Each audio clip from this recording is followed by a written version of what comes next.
Hi dear students, physics में physics first का lesson 1 वैद्युत क्षेत्र आप लोगों का कंप्लीट हो चुका है।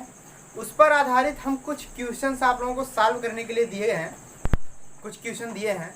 तो हमको आशा है कि इसमें से कुछ स्टूडेंट्स उसको सॉल्व कर लेंगे। कठिन तो नहीं है, सिंपल है। इसके बाद हम लोग न्यूमेरिकल और भी ज़्यादा सॉल्व करेंगे, अच्छे से समझेंगे। यदि आप लोगों को लेसन 1 में पूरा का पूरा टॉपिक अच्छे से पढ़े हैं, देखे हैं वीडियो को, तो यह सभी क्वेश्चन आप लोग सिंपल में सॉल्व कर सकते हैं। ठीक है, तो देखिए हम क्वेश्चन सॉल्व करते हैं। सबसे जितने भी क्वेश्चन दिए गए हैं सब इम्पॉर्टेंट है। ठीक है, 1 नंबर 2 नंबर 3 नंबर इसी टाइप के क्वेश्चन दिए गए हैं। तो पहला क्वेश्चन देखिए हमारा क्या है। एक एक क्वेश्चन ध्यान से देखेंगे सभी। करा 1 कूलाम। इसके पहले हम कुछ बता देना चाहते हैं आप लोगों को।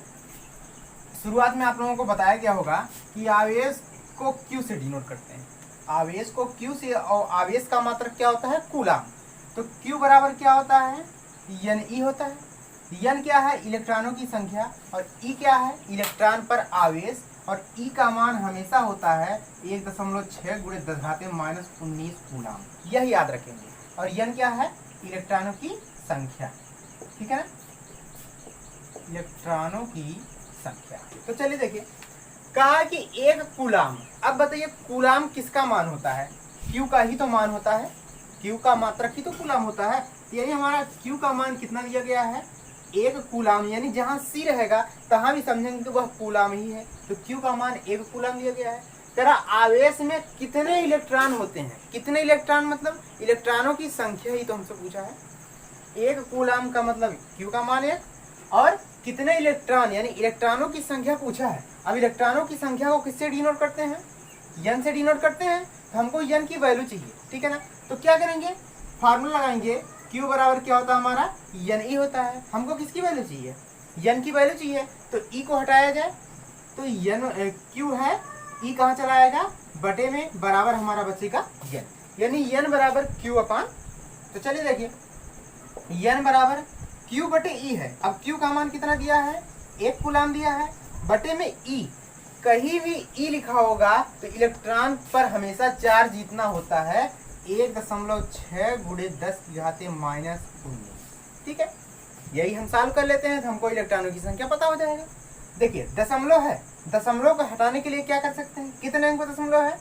1 अंक पे दशमलव है, तो 10 से ऊपर और 10 से नीचे गुणा कर सकते हैं। तो 10 का गुणा 1 में क्या आ जाएगा? 10 बटे 10 का गुणा दशमलव में होगा, दशमलव हट जाएगा, केवल आ जाएगा 16, और 10 की घात में -19 है, ऊपर आएगा तो +19 हो जाएगा। 10 की घात नीचे कोई भी हो हमेशा ऊपर जाएगा तो चिन्ह बदलेगा। ठीक है, अब N बराबर क्या आ जाएगा? तब भाग कर लेते हैं। क्या 10 में भाग जाएगा 16 से? जी नहीं, पॉइंट में आ जाएगा। तो क्यों ना 10 की घातें 19 से 1 0 ले लिया जाए। अगर 10 की घातें 19 से 1 0 ले लेंगे तो 10 की जगह क्या हो जाएगा? 100, और 10 की घातें 19 से आ जाएगा 10 की घातें 18, और बटे क्या है? 16। या N बराबर, अब 16 से इसमें भाग कर दीजिए। 16 छक्का 96, कितना बचा? 4, 16 दूनी 32, 8, 16 पचे 80, यानी 6 इसका भाग करेंगे 100 में 16 से, तो 6.25 × 10 की घातें 18। ठीक है, N बराबर इतना मान आएगा। एक चीज और, इलेक्ट्रॉनों की संख्या का कोई मात्रक नहीं होता है। ठीक है, तो N का मान इतना करेंगे। ठीक है, अगला क्वेश्चन हम लोग दूसरा क्वेश्चन देखते हैं। दूसरे क्वेश्चन पे हम लोग आते हैं। दूसरा क्वेश्चन ध्यान से देखिए। कह रहा है कि एक चालक पर 14.4 × 10 की घातें -19 कूलाम। C का मतलब कूलाम, और कूलाम हमेशा बताया गया किसका मान होता है? मात्रक होता है Q का। तो जहां C रहेगा तुरंत समझेंगे Q का मान है। तो Q का मान दिया गया है 14.4 × 10 की घातें -19 कूलाम। यहाँ तक क्लियर हो गया। इसके बाद कहा है धन आवेश। धन आवेश का मतलब उसके आगे कौन सा चिन्ह है? आपका पॉजिटिव चिन्ह है, प्लस का चिन्ह है, क्योंकि आवेश आपका प्लस में भी हो सकता है और माइनस में भी। अगर ऋण आवेश का होता तो आगे हम माइनस लगाते हैं। आगे कहा है कि बताइए चालक पर कितने इलेक्ट्रॉनों की अधिकता या कमी है। यानी इलेक्ट्रॉनों की जब कह दिया तो इलेक्ट्रॉनों की संख्या से ही आधारित होता है। तो इलेक्ट्रॉनों की संख्या को किससे डिनोट करते हैं? N से। N बराबर Q बटे E। कहाँ से आया? Q बराबर N × E। ठीक है, Tn बराबर Q बटे ई आ जाएगा। Q का मान क्या दिया गया है 14.4 गुणे 10 की घाते -19 बटे ई का मान 1.6 गुणे 10 की घाते -19। कहीं भी ई रहेगा तुरंत यही लिखेंगे आप लोग, ठीक है। अब देखिए दशमलव एक अंक पे ऊपर भी है, एक अंक पे नीचे भी है, तो 10 से ऊपर 10 से नीचे, और 10 घाते -19 से 10 घाते -19 कैंसिल, ठीक है। तो n बराबर आ जाएगा, जब 10 का गुणा होगा इसमें तो दशमलव हट जाएगा 144 बटे 10 का गुणा इसमें होगा तो इसका भी दशमलव हट जाएगा, क्या आ जाएगा 16, तो आ जाएगा 16 9 में 144, तो n बराबर क्या आ जाएगा। अब इसमें एक चीज ध्यान से देखिए, ठीक है ना। अब आपका 9 क्या कहा है, करा कि अधिकता है या कमी है। अब 9 इलेक्ट्रॉन आए हैं, ठीक है ना। अब यह आपका चिन्ह किसमें था, पॉजिटिव में था, तो पॉजिटिव है और इलेक्ट्रॉन पर हमेशा चार्ज क्या होता है, माइनस का।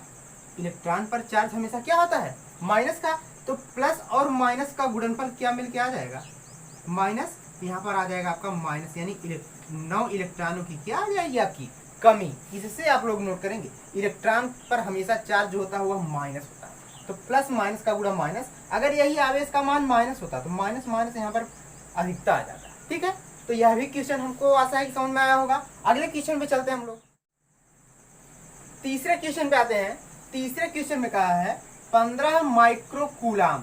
कूलाम आ जाए तो किसका मान है, क्यू का। क्यू का मान दिया है 15 माइक्रो कूलाम। अब इसमें कहेंगे माइक्रोन, देखिए कहीं भी रहेगा माइक्रोन, तो एक माइक्रोन हमेशा 10 की घाते -6 मीटर के बराबर होता है। यह प्रश्न आ सकता है कि एक माइक्रोन में कितने मीटर होते हैं, तो कहेंगे 10 की घाते -6। और एक एंगस्ट्रॉम में कितने मीटर होते हैं, 10 की घाते -10 मीटर होते हैं, ठीक है ना। तो एक माइक्रोन और एक एंगस्ट्रॉम यह याद रखेंगे, और भी कुछ आगे आएगा तो बताया जाएगा। तो 15 माइक्रो कूलाम क्यू का मान है, तो इसको थोड़ा सरल कर सकते हैं। 15 गुणे माइक्रोन कहीं भी रहेगा तो कितना लिखेंगे उसके जगह, 10 की घाते -6, और सी है यानी कूलाम उसको रहेगा। क्यू का मान हो गया। आगे क्या कहा है, पर 2.25 न्यूटन बल। न्यूटन किसका मात्रक है, बल का ही तो मात्रक है, और बगल में बल लिखा गया है, और बल को किससे डिनोट करते हैं, एफ से डिनोट करते हैं। तो एफ का मान दे दिया है 2.25 न्यूटन, ठीक है। हमको ज्ञात क्या करना है, वैद्युत क्षेत्र की तीव्रता ज्ञात करनी है। अब आप लोगों को पता है कि वैद्युत क्षेत्र की तीव्रता को कैपिटल ई से डिनोट करते हैं, और ई बराबर होता है एफ बटे क्यू नॉट, यानी क्यू, ठीक है। तो एफ का मान क्या दिया है 2.25 बटे क्यू का मान क्या है, देखिए 15 गुणे 10 की घाते -6। यहाँ तक आ गया क्लियर। अब सॉल्व कर लीजिए इसी को, तो आ जाएगा ई बराबर 2.25 बटे है 15 गुणे 10 की घाते -6, ऊपर जाएगा क्या हो जाएगा, +6 हो जाएगा।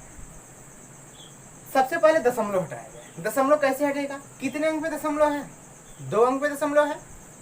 या तो आप लोग 2 जीरो यानी 100 से गुणा कर सकते हैं, भाग कर सकते हैं, या इसी से 2 जीरो उधार ले लीजिए, 2 जीरो ले लीजिए, यानी 10 की घाते 6 है। अगर 2 जीरो यहाँ पर आ जाएगा तो 225 हो जाएगा, दशमलव हट जाएगा। 10 की घाते 6 से क्या आ जाएगा, 10 की घाते 4 बटे 15। अब 225 से 15 से काट दीजिए, कितना आएगा 15, 15 225। तो ई बराबर 15 गुणे 10 की घाते 4, तो 15 गुणे 10 घाते 4 आ गया। मात्रक क्या बनेगा, देखिए ई बराबर एफ बटे क्यू है। एफ बल है, बल का मात्रक न्यूटन, बटे क्यू है आवेश का मात्रक कूलम। हमारा यह भी क्वेश्चन सॉल्व होता है, ठीक है। नेक्स्ट क्वेश्चन, चौथा क्वेश्चन देखिए। चौथे क्वेश्चन में कहा है कि 2 प्लेटों के बीच की दूरी, यानी कोई 2 प्लेट है उनके बीच की दूरी, दूरी को किससे डिनोट करते हैं, डी से डिनोट करते हैं या आर से डिनोट करते हैं। तो दोनों के बीच की दूरी कितनी दी गई है, 2 मिलीमीटर। एक चीज और, कोई भी प्रश्न आप लोग सॉल्व करेंगे तो उसको हमेशा मीटर में ही कन्वर्ट करेंगे। तो 1 सेंटीमीटर, जहां सेंटीमीटर रहेगा, अगर सेंटीमीटर को मीटर में बदलना है तो 10 की घाते -2 से गुणा करेंगे, और अगर मिलीमीटर को मीटर में बदलना है तो 10 की घाते -3 से गुणा करेंगे, ठीक है। तो 2 मिलीमीटर है, तो 2 गुणे 10 की घाते मिलीमीटर को के लिए क्या करेंगे, 10 की घाते -3 से गुणा करेंगे, तो दूरी हमको पता हो गया मीटर में। आगे क्या कहा है देखिए, तथा उनके बीच विभवांतर, विभवांतर को V से डिनोट करते हैं, विभव को। V का मान कितना दिया गया है, 1000 वोल्ट दिया गया है। करा प्लेटों के मध्य वैद्युत क्षेत्र की तीव्रता ज्ञात करें। वैद्युत क्षेत्र की तीव्रता को कैपिटल E से डिनोट करते हैं, इसी की वैल्यू चाहिए, ठीक है। अब आप लोगों को एक चीज समझ लीजिए, बोर्ड पेपर में बहुत ज्यादा पूछा जाता है कि बताइए वैद्युत क्षेत्र तथा विभवांतर में क्या संबंध है, ठीक है। तो वैद्युत क्षेत्र तथा विभवांतर में रिलेशन क्या होता है, आप लोगों को बताया गया है कि E बराबर V इंटू V अपान डी। E बराबर क्या होता है, V अपान डी, यह याद करेंगे। या तो ये विकल्प आ सकता है या तो दूसरा आ सकता है, V बराबर E इंटू डी, इसका मल्टीपल तिरक गुणा हो सकता है। तो यह फार्मूला आप लोगों को याद रखना है, तो हम वही रूल लगाने जा रहे हैं। तो आ जाएगा आपका E बराबर क्या है, V अपान डी, और V की वैल्यू है 1000 बटे डी की वैल्यू है 2 गुणे 10 की घात माइनस। यहाँ तक हो गया। अब ध्यान से देखिए, 1000 को हम 1 गुणे 10 की घात 3 कह सकते हैं, या इसको थोड़ा सरल कर लीजिए, 2 से 1000 को काट देंगे, क्या आएगा, 500 आएगा। तो बराबर आ जाएगा 500 गुणे 10 की घात माइनस 3, ऊपर जाएगा तो क्या हो जाएगा, +3। तो आ जाएगा 500 को हम क्यों ना दशमलव हमेशा एक अंक पे लेते हैं, तो 2 जीरो छोड़ दीजिए, तो 2 जीरो छोड़ेंगे तो 5 बचेगा, और 2 जीरो इसमें ऐड हो जाएगा, 10 घाते 3 से 10 घाते 5। यह किसका मान आया, E का मान आ गया 5 गुणे 10 घाते 5। E बराबर 5 गुणे 10 की घाते 5, और मात्रक क्या बनेगा, विभवांतर का मात्रक क्या है, वोल्ट प्रति डी, दूरी है, इसका मात्रक क्या आएगा, मीटर, वोल्ट प्रति मीटर। इसका भी मात्रक वैद्युत क्षेत्र का मात्रक ये भी होता है, ठीक है। अगले क्वेश्चन पे देखते हैं। पांचवें क्वेश्चन पे देखिए, पांचवें क्वेश्चन में कहा है कि 2 माइक्रो कूलाम। अब कूलाम किसका मान है, Q का मान है, राइट। कितना मान दिया गया है, 2 माइक्रो कूलाम। अब माइक्रान का मान कितना होता है, 2 रहेगा। माइक्रान का मान 10 की घात -6 और कूलाम था, यानी Q का मान इतना आ गया। क्या कहा है कि 2 माइक्रो कूलाम के 2 बराबर एवं विपरीत आवेश, यानी 2 बराबर आवेश है लेकिन एक दूसरे के विपरीत। विपरीत का मतलब होता है या तो वह प्लस हो सकता है या तो वह माइनस। तो सबसे पहले दोनों 2 बिंदु ले लेते हैं, एक पॉइंट A ले लीजिए, एक पॉइंट B। A पर भी वही मान है, यानी 2 गुणे 10 की घाते -6, और इस पर भी है 2 गुणे 10 घाते -6। क्या है, अब 2 बराबर आवेश हैं लेकिन क्या है, एक दूसरे के विपरीत हैं। विपरीत का मतलब एक अगर प्लस होगा दूसरा क्या होगा, माइनस। और दोनों के बीच की दूरी कितना दिया गया है, यहाँ से लेके यहाँ तक 3 सेंटीमीटर, 3.0 सेंटीमीटर, यानी 3 सेंटीमीटर को मीटर बदलेंगे तो 10 घाते -2 से गुणा कर देंगे, वह मीटर में, ठीक है। हमको ज्ञात करना है वैद्युत द्विध्रुव आघूर्ण। वैद्युत द्विध्रुव आघूर्ण को P से डिनोट करते हैं। परिभाषा बताया गया है कि इन्हीं 2 आवेशों में से कोई एक आवेश तथा उनके बीच की दूरी के गुणनफल को वैद्युत द्विध्रुव आघूर्ण कहते हैं। इसका मान होता है P बराबर Q इंटू 2L, ठीक है। अब आ जाएगा P बराबर Q का मान, कोई एक आवेश ले लीजिए, दोनों तो समान ही है, केवल चिन्ह से मतलब है, चिन्ह अलग है। तो आ जाएगा Q का मान 2 गुणे 10 घाते -6, और बगल में उनके बीच की दूरी 2L है। अब पूरी की पूरी दूरी ही तो 2L हमारी यहाँ से यहाँ तक कहलाता है, तो 2L का मान भी वही है, ये नहीं कि उसको आधा 2 गुना कर देंगे, गलत हो जाएगा। 2L पूरे का मान यहाँ से यहाँ तक होता है, तो 3 गुणे 10 घाते -2 गुणा कर लीजिए, उत्तर आएगा। तो आ जाएगा P बराबर 2 को गुणा 3 में 6 गुणे 10 की घाते -6 -2 में के -8। अब मात्रक क्या बनेगा, Q का मात्रक कूलाम, 2 संख्या है, मात्रक होगा नहीं, ये लंबाई है, इसका मात्रक क्या आएगा, मीटर, यानी 6 गुणे 10 घाते -8 कूलाम इंटू मीटर। यह आपका सोल्यूशन प्राप्त होता है। पांचों क्वेश्चन का सोल्यूशन हो गया। यह क्वेश्चन आप लोग अच्छे से समझेंगे। अगर किसी क्वेश्चन में कोई प्रॉब्लम होता है तो आप लोग उसको सेंड करके सोल्यूशन प्राप्त कर सकते हैं, ठीक है।